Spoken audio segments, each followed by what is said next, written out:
Et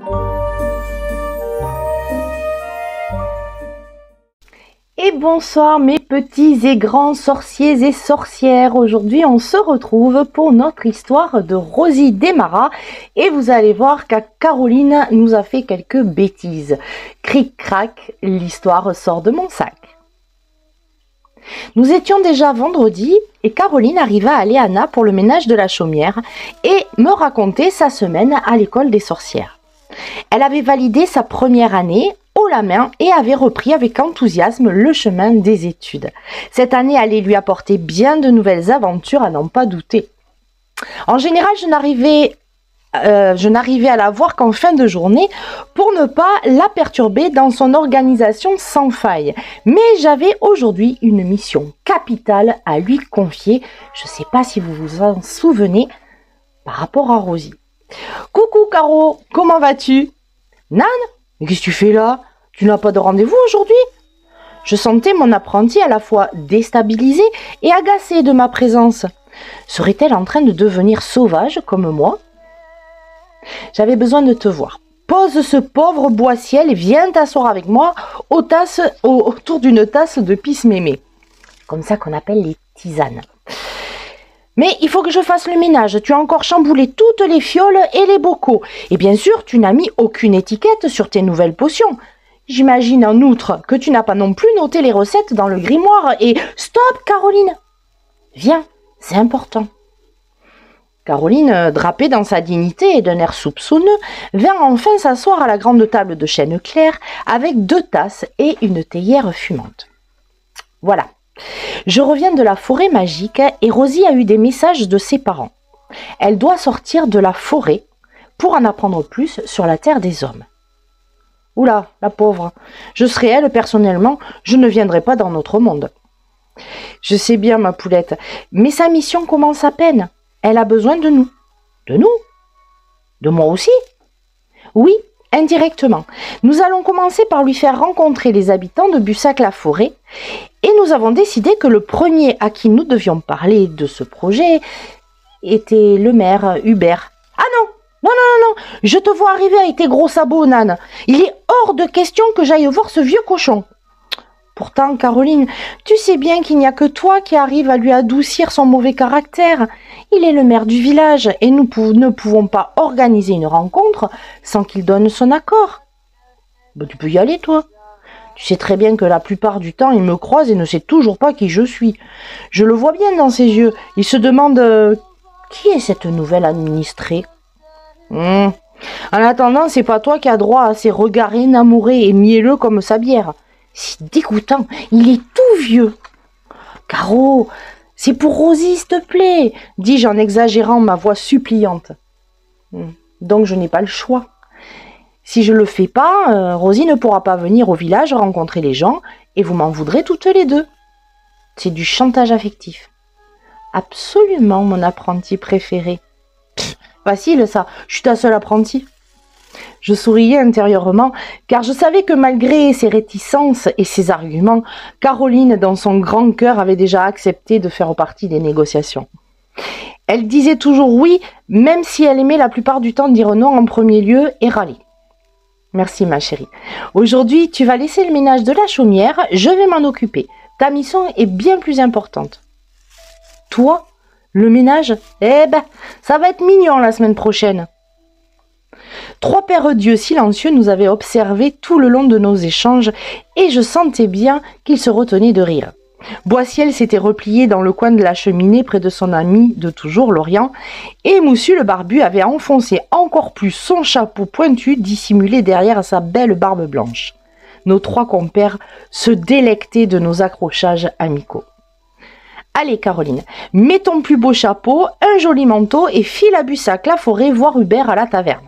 Il a entendu parler de la forêt magique, mais il va falloir que tu lui expliques que ça n'est pas une légende et qu'il y a bien une jeune sorcière qui y vit depuis bien avant sa naissance. Ensuite, il faudra lui expliquer que cette petite sorcière doit rencontrer des humains en dehors de moi afin de préparer sa mission d'exploration et donc, s'il veut bien être ton complice pour organiser une réunion amicale à la taverne. Mon complice? Oh là là, il va se faire des idées le vieux bouc.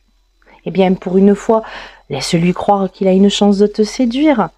Ah non, ah ça non, hors de question. La seule chose que j'aime chez Hubert, c'est sa bière. Oui, d'ailleurs, tu feras attention de ne pas perdre le fil de tes idées au milieu des bulles légères. Dis donc, Nan, tu me prends pour qui? Demande Caroline offusquée. Je te fais confiance. Passe le bonjour à monsieur le maire, même s'il ne sait pas qui je suis.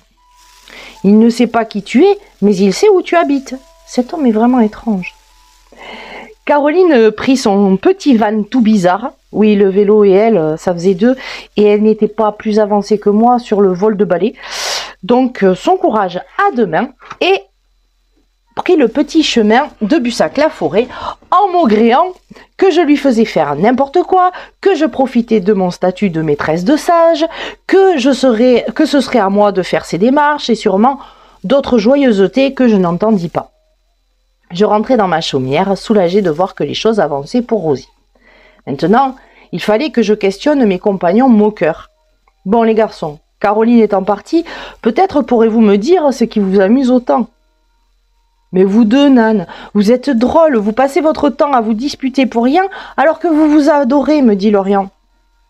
Et puis, Caroline devant séduire Hubert, franchement, c'est moche ce que tu lui demandes, rajouta Boissiel.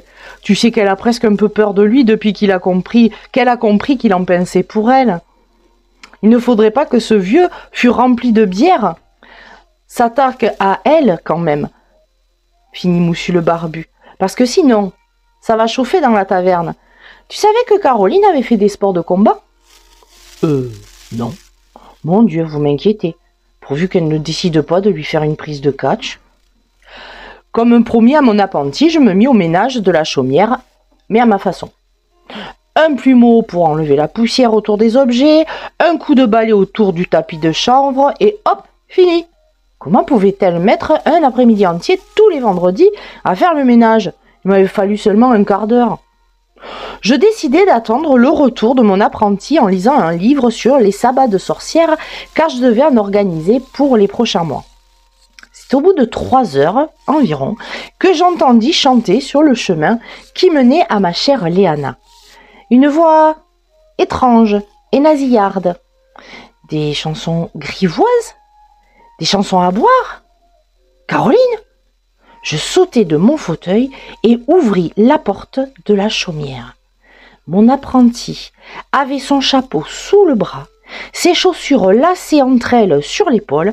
Elle était rouge cramoisie et chantait à tue-tête « L'eau ne fait rien que pourrir le poumon, boute, boute, boute, boute, compagnon, vide-nous ce verre et nous le remplirons. » Et ça, plusieurs fois. Je crois bien que sa rencontre avec Hubert s'était bien passée. Mon amie était complètement joyeuse. Caroline, ça va? Eh mec, Nan, Hubert est charmant en fait.